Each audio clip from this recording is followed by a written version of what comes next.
Hello friends, welcome to my channel. ఈరోజు కూడా మనం కొత్త స్టోరీతో స్టార్ట్ చేద్దామా? ఈ స్టోరీ చాలా థ్రిల్లింగ్గా ఉంటుంది. అయితే స్టోరీలోకి వెళ్దాము. అయితే వేణు ఒక మెకానిక్ షాప్లో వర్క్ చేస్తూ ఉంటాడు. అయితే తనకి ఒక సిస్టర్ ఉంటుంది. అయితే ఇంకా వాళ్ళ ఇంట్లో ఫ్యామిలీ ఫంక్షన్ ఒకటి జరుగుతూ ఉంటుంది అన్నమాట. అయితే వీళ్ళ ఉన్న ఊరికి ఇంకా ఒక 20 కిలోమీటర్స్ దూరంలో ఒక పల్లెటూరు ఉంది. అయితే అక్కడికి వెళ్ళాలి. ఇంకా వేణు వెళ్ళి, సార్ నేను ఈరోజు ఫంక్షన్కి వెళ్ళాలి, అమ్మ ఇంకా మా చెల్లి ఎదురు చూస్తూ ఉంటారు, అయితే నేను వెళ్ళాలి సార్, ఇది ఒక్కరోజు నాకు త్వరగా పంపించండి అంటే, లేదురా కొంచెం పని ఉంది, అది అయిపోయిన తర్వాత నువ్వు వెళ్ళు, అయినా ఒకవేళ ఈరోజు లేట్ అయినా పర్లేదురా, రేపు నీకు నేను లీవ్ ఇస్తాను, ఓకేనా అని అంటాడు. దానికి అవును, రేపైతే నేను లీవ్ తీసుకోవచ్చు కదా. మధ్యాహ్నం 1 అవుతుంది. ఇంకా వేణు అమ్మకి కాల్ చేసి, అమ్మ నేను కొంచెం లేటుగా వస్తాను, ఇక్కడ కొంచెం పని ఉంది, ఇక్కడ సార్ నేనే ఉన్నాము ఈరోజు, వేరే పని అబ్బాయి రాలేడు, అయితే నువ్వు చెల్లి బస్లో వెళ్ళిపోండి, నేను వచ్చేసరికి లేట్ అవుతుంది, మీరైతే వెళ్ళండి అని అంటాడు. అయితే సరేరా నేను వెళ్తాం, నువ్వు జాగ్రత్తగా రా అని అంటుంది. అయితే ఇంకా వాళ్ళ అమ్మ ఇంకా చెల్లి ఇంకా మధ్యాహ్నం బస్సులోనే ఇంకా ఊరికి చేరిపోతారనమాట. అయితే ఇంకా వేణు అక్కడ మెకానిక్ షెడ్లో మొత్తం పని పూర్తి చేసుకొని ఇంకా తను బైక్ పైన వెళ్ళాలనుకుంటాడు. ఎందుకంటే ఆ టైంలో బస్సెస్ ఆ రూట్లో చాలా తక్కువగా ఉంటాయి. సరే అనేసి ఇంకా తను ఇంటికి వెళ్తాడు. ఇంట్లో ఏమైనా తినడానికి ఉందేమో అని చూస్తాడు. అయితే అమ్మ వండిన పాలకూర పప్పు అన్నం ఉంటుంది. అయితే మంచిగా తినేసి ఇంకా సరే వెళ్దాము అని చెప్పేసి ఇంకా బయలుదేరుతాడనమాట. అయితే తను బయలుదేరేసరికి కరెక్ట్గా టైం 9 అవుతుంది. అయితే తాను వెళ్ళాల్సిన మార్గం పూర్తిగా అడవి మార్గం. ఎందుకంటే అది చాలా పల్లెటూరు. మొత్తం తను వెళ్ళే మార్గం మొత్తం పొలాలే ఉంటాయన్నమాట. అయితే ఇంకా సరే ఎలాగో తెలిసిన దారే కదా, ఏముందిలే మంచిగా ఒక 20 మినిట్స్ నేను అలా పాటలు వినుకుంటూ వెళ్తే ఇంకా నేను వెళ్ళిపోవచ్చు అనుకొని తను ఇంకా అలాగే అనుకుంటూ బైక్ స్టార్ట్ చేసి ఇంకా అలా పొలాల మీదుగా ప్రయాణం స్టార్ట్ అవుతుంది. అయితే తను ఇంకా ఫోన్లో పాటలు పెట్టుకొని వెళ్తూ ఉంటాడు. అయితే ఇంకా ఎవరో ఒక అమ్మాయి రోడ్డు పైన నిలబడి లిఫ్ట్ అడుగుతుంది. అయితే చివరు చెయ్యూపుతున్నారు. అయితే బండి కొంచెం దగ్గరగా వచ్చింది. బండి ఆపాడు. ఆ అమ్మాయి చూడడానికి చాలా అందంగా ఉంది. అయితే ఒక ఆశ్చర్యకరమైన విషయం ఏంటంటే తను ఎర్రటి పట్టుచీర కట్టుకొని నగలున్నాయి, బాగా పెళ్లి కూతురులాగా రెడీ అయి ఉంది, అచ్చంగా చేతులకి మెహందీ ఉంది. అయితే ఏంటి ఈ టైంలో, టైం చూస్తే 9 దాటిపోయింది, తను మాత్రం పెళ్లి కూతురు గెటప్లో ఉందేంటి అసలు అనేసి మనసులో అనుకుంటూ, అబ్బా ఈ అమ్మాయి ఎంత బాగుంది చూడ్డానికి అని అనుకుంటూ, అయితే చెప్పండి ఎక్కడికి వెళ్ళాలండి మీరు అని అంటే, కొంచెం నాకు లిఫ్ట్ ఇస్తారా, నేను పక్క ఊరికి వెళ్ళాలి, అయితే నాకు కొంచెం పని ఉండడంతో వేరే ప్లేస్కి వెళ్ళాను, నాకు ఇంకా బస్ దొరకలేదు, అయితే ఈరోజు తెల్లవారితే నాకు పెళ్ళి ఉందండి అని చెప్తుంది. అయితే ఆ మాటలకి చాలా ఆశ్చర్యపోతాడు. అయినా పెళ్ళి ఉంటే పెళ్ళి కూతుర్ని బయటికి పంపించరు కదా అని తనకి డౌట్ వస్తుంది. అయితే అదే మాట అమ్మాయిని అడుగుతాడు. కాదండి మీతో పాటు ఎవరు లేరా, మీరు ఒక్కరే ఒంటరిగా ఉన్నారు అని అంటే, లేదండి నేను నా స్నేహితురాలి ఇంటికి వెళ్ళాను, అక్కడ కొంచెం నాకు పని ఉండే, దాన్ని చూసుకొని నేను వస్తున్నాను, అయితే నేను పొద్దున్నే వెళ్ళాల్సింది, కాకపోతే నాకు లేట్ అయిపోయింది. మా ఇంట్లో వాళ్ళందరూ కంగారు పడుతుంటారు. నేను వెళ్ళాలండి, నన్ను కొంచెం డ్రాప్ చేయగలరా అంటే, ఖచ్చితంగా డ్రాప్ చేశానండి, అయితే బండెక్కండి అంటాడు.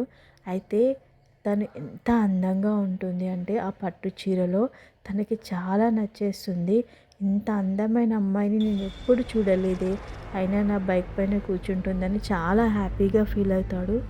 అయితే తను అయితే వేణు ఇలా అంటాడు, సరేనండి, కానీ నేను ఒక విషయం చెప్తాను. ఎంత పని ఉన్నా సరే మీరు వెళ్ళాల్సింది కాదండి. ఎందుకంటే మీరు ఇంకా పెళ్లి బట్టల్లో ఉన్నారు. చూస్తుంటే మొత్తం పెళ్లి కూతురు అవతారంలో ఉన్నారు. అసలు ఈ టైంలో నేను కాకుండా వేరే వాళ్ళు వస్తే ఎలా ఉంటుంది చెప్పండి. ఈ రోజులు బాగా లేవు కదా. అయినా మీరు ఇలా చేయడం అయితే చాలా తప్పండి. అసలు పెద్దవాళ్ళు ఎవరు రాకపోవడం కూడా చాలా తప్పు. మీ వెంట ఎవరైనా తెచ్చుకోవాల్సింది. అంత పని ఉంటే మీరు వేరే వాళ్ళకి కూడా చెప్పాల్సింది. మీరు రావాల్సిందైతే అస్సలు కరెక్ట్ కాదండి అనేసి అంటాడు. అయితే అవునులే, కాకపోతే నాకు వెళ్ళాలని ఉండే పని అటువంటిది. అయితే నేనే వెళ్ళాల్సింది, ఎందుకంటే నా స్నేహితురాలు కదా. ఇంకా సరే అనేసి ఆ అమ్మాయి ఏమడుగుతుందంటే, మరి నీకు పెళ్ళయిందా అని అడుగుతుంది.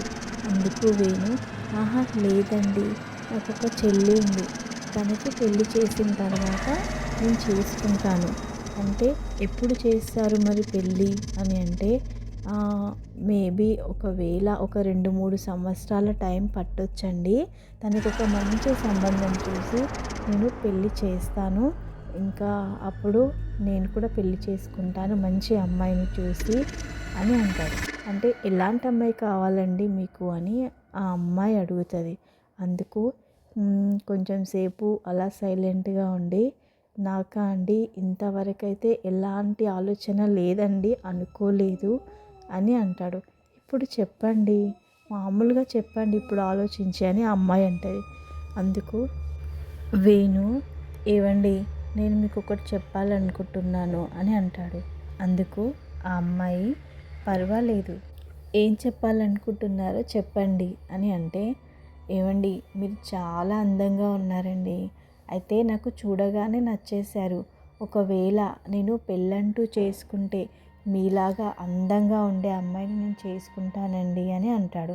అందుకు తను కొంచెం నవ్వి, ఓ అలాగా, నేనంతా నచ్చానా మీకు అని అంటే, అవునండి, మీరు చాలా అందంగా ఉన్నారు, నేను ఇంతవరకు ఇంత అందంగా ఉన్న వాళ్ళని ఎవ్వరిని చూడలేదండి అంటే, అలాగా, అయితే నీకు ఒకటి చెప్పాలి, నాకు కూడా నువ్వు చాలా బాగా నచ్చావు.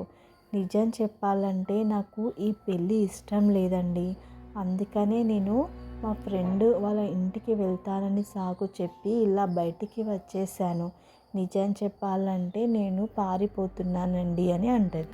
అందుకు వేణు షాక్ అవుతాడు. ఏంటండి మీరు చెప్పేది, పారిపోతున్నారా? ఎందుకండి? ఈ విషయం మీ పెద్దవాళ్ళకి చెప్పి పెళ్ళి ఇష్టం లేదని చెప్తే అయిపోయేది కదా అని అంటాడు. లేదండి, చెప్పినా కూడా వాళ్ళు వినరు. ఎందుకంటే వాళ్ళకి నా మాటలు అస్సలు వినిపించుకోవాలని లేదు. ఎందుకంటే వచ్చేవాడు మాకు ఎదురు కట్నం ఇచ్చి మరి నన్ను పెళ్లి చేసుకోవాలనుకుంటున్నాడు. అందుకనే ఆ కట్నం కోసం అని చెప్పేసి మా అమ్మ నాన్న అందరూ కలిసి నన్ను వాడికి ఇచ్చి పెళ్లి చేయాలనుకున్నారు. కానీ వాడంటే నాకు అస్సలు ఇష్టం లేదు, అందుకని ఇలా పారిపోతున్నాను నేను అని అంటుంది. అందుకు ఓ అలాగా, సరేనండి, అయితే ఎక్కడి వరకు మీరు వెళ్ళాలో చెప్పండి, నేను అక్కడ మిమ్మల్ని దింపుతాను అని అంటాడు. అందుకు తను, సరే కానీ నువ్వు చెప్పావు కదా నేను నచ్చానని, నీకేమన్నా ఇష్టం ఉంటే మనిద్దరం పెళ్ళి చేసుకుందామా అని అంటుంది. పెళ్ళా? ఇప్పుడే కదండి మనం పరిచయం అయింది, అప్పుడే పెళ్ళి అంటే ఎలా? అందరినీ ఒప్పించాలి కదా. అంటే మీకు ఇష్టమా కాదా చెప్పండి అని అంటే, చాలా ఇష్టం అండి, మీరు నచ్చేసారు నాకు, నేను చేసుకోవాలనుకుంటున్నాను, అయితే కొంచెం నాకు టైం ఇవ్వండి, అందరిని ఒప్పించి పెళ్ళి చేసుకుందాం మనం అని అంటాడు. అందరినీ ఒప్పించే అంత టైం లేదు కదండీ. ఆల్రెడీ నాకు పెళ్ళి ఫిక్స్ చేశారు. పెళ్ళి క్యాన్సిల్ చేసుకొని నేను పారిపోతున్నాను. ఆల్రెడీ నన్ను వెతుక్కుంటూ వస్తారు. అయితే ఇప్పుడు నీతో నాకు పెళ్ళయిందనుకో, ఎవ్వరు కూడా మనల్ని విడదీయలేరు. నన్ను తీసుకొని వెళ్ళి అతనికి మళ్ళీ పెళ్ళి చెయ్యరు కదా అని అంటుంది. అప్పుడు సరేనండి, మరి ఇప్పుడు ఏం చేద్దామని వేణు అంటాడు. దానికి తను అయితే మనం ఈరోజే ఇప్పుడే పెళ్లి చేసుకుందామా అని అంటుంది. ఎక్కడ పెళ్లి చేసుకుందామండి, మనం వెళ్తుంది ఎక్కడికి, మీరు అన్నీ ఏంటి అసలు, నాకు అసలు ఏం అర్థం కావట్లేదు అంటే, కాదు మనము ఇప్పుడే పెళ్లి చేసుకుందాం, అలా చేసుకుంటే సడన్గా వాళ్ళు మనల్ని వెతుక్కుంటూ వచ్చినా కూడా మనల్ని విడదీయలేరు, అప్పుడు నేను నీతోనే ఉంటాను అని అంటుంది. అప్పుడు వేణుకి లోపల చాలా సంతోషంగా ఉంటుంది. అందమైన అమ్మాయి నేను పెళ్లి చేసుకోబోతున్నాను, కానీ ఏదో భయం, ఎందుకంటే తన మాటలు తనకు అర్థం కావట్లేదు. ఇప్పుడే పెళ్లి చేసుకుందాం అంటుంది. ఏంటి ఇలా మాట్లాడుతుంది, నేను పరిచయమై 10 నిమిషాలే అవుతుంది కదా, అంతలోనే పెళ్ళి అంటుంది అనేసి తనకి ఎందుకో డౌట్, చాలా అనుమానంగా ఉంటుంది. అలా కాదండి, నాకు కొంచెం సమయం ఇవ్వండి అని ఇలా మాట్లాడబోతూ ఉంటే, ఇంకా తను ఏం చేస్తుందంటే వెనక నుంచి తన చెయ్యి తీసి అతని చెయ్యి పట్టుకుంటుంది. ఇంకా అప్పుడే తను ఏం మాట్లాడలేకపోతాడు. ఇంకా ఆమె చెయ్యి పట్టుకోగానే ఇంకా ఆయనకి కూడా ఇంకా మొత్తం తను ఏం చెప్తే అది చేసేలాగా మారిపోతూ, సరే పెళ్ళి చేసుకుందామని అంటాడు.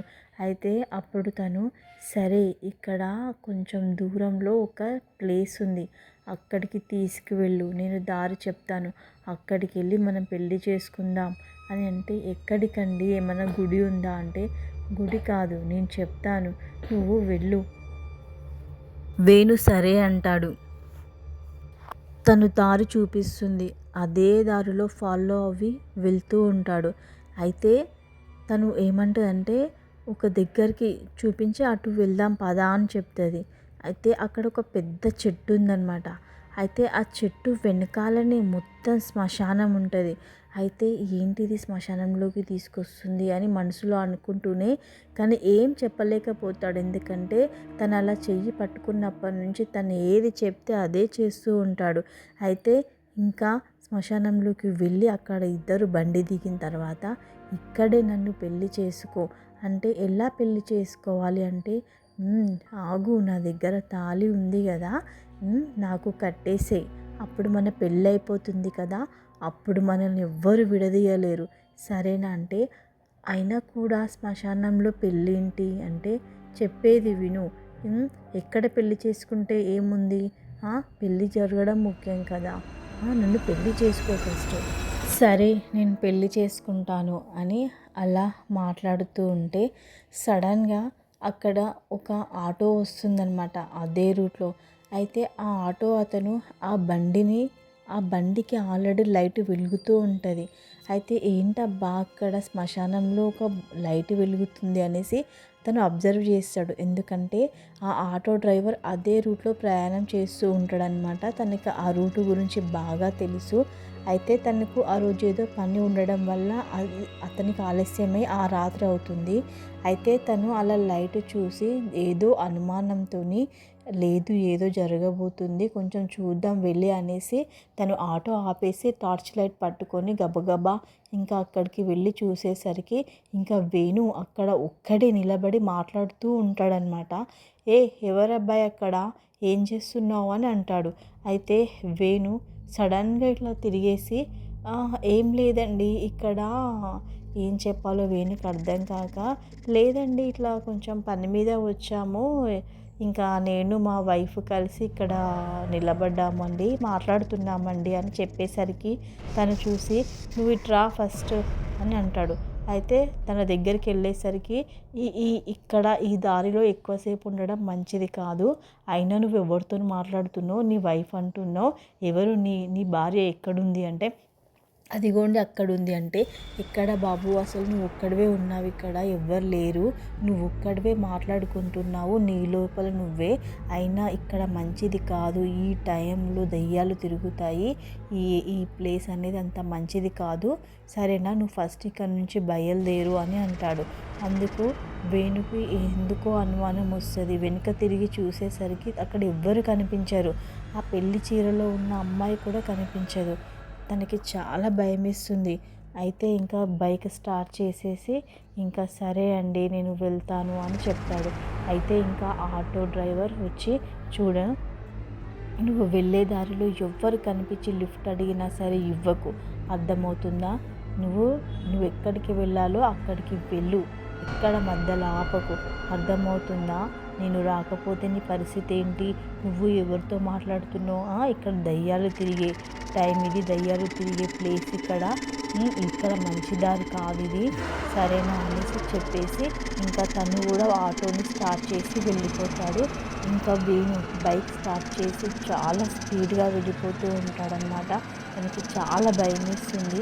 అయినా ఎవరు ఆ అమ్మాయి, నాకు కూడా అసలు ఏం అనుమానం రాలేదు, అయినా ఇప్పుడే పెళ్లి చేసుకుందామని అడిగింది కదా, అప్పుడన్నా నాకు అనుమానం రావాలి కదా, మొత్తం తన మైకంలోనే వెళ్ళిపోయాను నేను, అయినా ఇంత భయంకరమైన సంఘటన, ఒకవేళ నేను పెళ్లి చేసుకుంటే ఇంకేమయ్యేదో, ఇంకా నయం అనేసి ఇంకా తను భయపడుకుంటూ అలాగే బండిని స్పీడ్గా పోనిచ్చి ఇంకా 5 నిమిషాల్లోనే ఇంకా తను ఊరికి చేరిపోయాడు.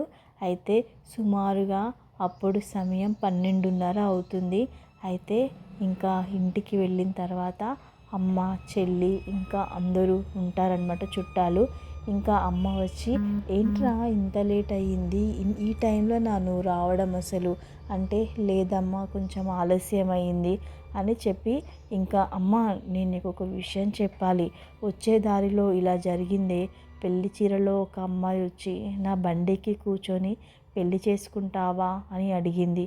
అంటే అవునా, కానీ ఇక్కడ ఉండే దారి అసలు మంచిది కాదురా, ఇది అంతా అడవి మార్గం, దయ్యాలు తిరిగే స్థలం అన్నమాట, అయినా నువ్వు చీకట్లో వస్తున్నావని తెలిసినప్పుడే మాకు చాలా భయమేసింది, ఇంకెప్పుడు బండి ఎక్కడ ఆపకు, చీకట్లో ప్రయాణం అయితే అంత ఒకవేళ చేయాల్సి వచ్చినా కూడా దాన్ని కొంచెం చీకట్లో కాకుండా చీకటి పడే ముందే వచ్చేస్తే చాలా మంచిదిరా, సరేనా అనేసి ఇంకా అలా చెప్తూ తను చాలా భయపడిపోయింది.